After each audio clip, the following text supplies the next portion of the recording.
You ask Tiger to solve. This deals with linear equations with one unknown.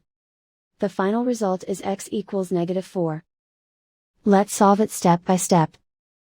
Group all constants on the right side of the equation. Subtract 8 from both sides. Group like terms. Simplify the arithmetic.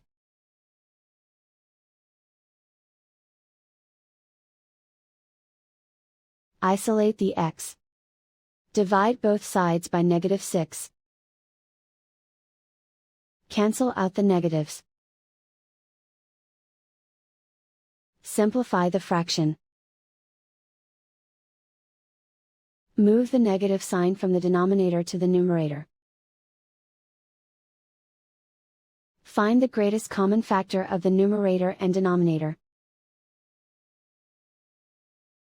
Factor out and cancel the greatest common factor. And so the final result is x equals -4.